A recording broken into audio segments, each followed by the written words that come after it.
भरकम गार्ड तेजी से टॉयलेट की ओर दौड़ता है, मगर वह टॉयलेट जाम होता है। इस वजह से वह सीढ़ियों के पास बनी अलमारी में टूल्स तलाशने के लिए चला जाता है। वह अंदर रखे हुए डिब्बों और बक्सों को एक एक करके हटाता है और आखिर में औजार बाहर निकाल लेता है। तभी उसकी नजर दरवाजे पर जाती है, जहाँ उसे कुछ अजीब नजर आता है। वहाँ एक पेपर पिन फंसी होती है। ये वही पिन थी जिसका इस्तेमाल लियोनार्ड और टिम ने पहले इसी अलमारी में किया था। दूसरी ओर तीनों अपने कपड़े पूरी तरह पहनकर ब्लॉक का दरवाजा खोलने के लिए एकदम रेडी खड़े होते हैं। तभी नीचे से उस भारी गार्ड के हांफने और कराहने की आवाजें आती हैं, जिन्हें सुनकर वे बुरी तरह चौंक पड़ते हैं। हालात एकदम टेंस हो जाते हैं। इसके बावजूद लियोनार्ड हिम्मत जुटाता है और दरवाजा खोल देता है। तीनों चुपचाप नीचे उतरते हैं और उसी अलमारी में छिप जाते हैं। मगर वहाँ एक बड़ी मुसीबत आ जाती है, क्योंकि गार्ड उनका वह पेपर पिन उठा चुका होता है। इसलिए टिम अपनी उंगलियों से दरवाजा थामे रहता है और किसी तरह उसे बंद रखता है। थोड़ी ही देर बाद गार्ड दोबारा अलमारी में औजार रखने आता है। उसी पल डेनिस उनकी मदद के लिए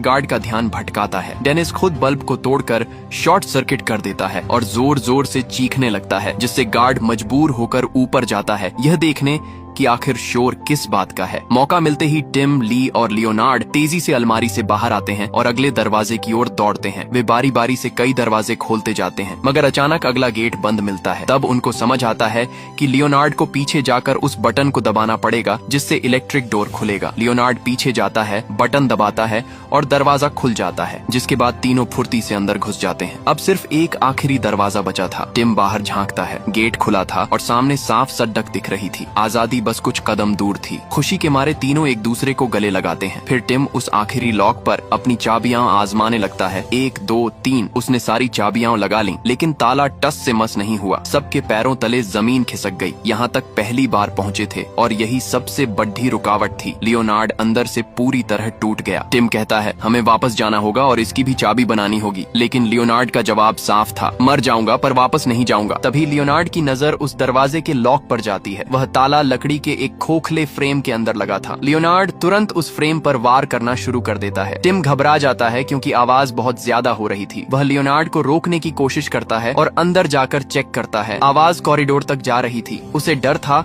कि कहीं वह मोटा गार्ड सुन न ले। लेकिन वापस आकर जब उसने देखा कि फ्रेम लगभग टूट चुका था और लॉक बाहर दिख रहा था, तो टिम ने खुद लियोनार्ड को काम जारी रखने का इशारा किया। 5-10 वार और हुए। लॉक बाहर आ गया और दरवाजा खुल गया। तीनों जल्दी से अपने कपड़े और जूते पहनकर रेडी होते हैं। धीरे से दरवाजा खोलते हैं। मेन गेट कुछ ही दूरी पर था। एक एक कदम फूंक फूंक कर वे बाहर आते हैं। लेकिन तभी टिम को एक स्नाइपर नजर आता है जो उसी दिशा में आ रहा था। टिम तुरंत इशारा करता है और तीनों एक दीवार के पीछे दुबक जाते हैं। वे आईने से उस पर नजर रखते हैं। स्नाइपर के जाते ही टिम सबसे पहले बाहर निकलता है और फिर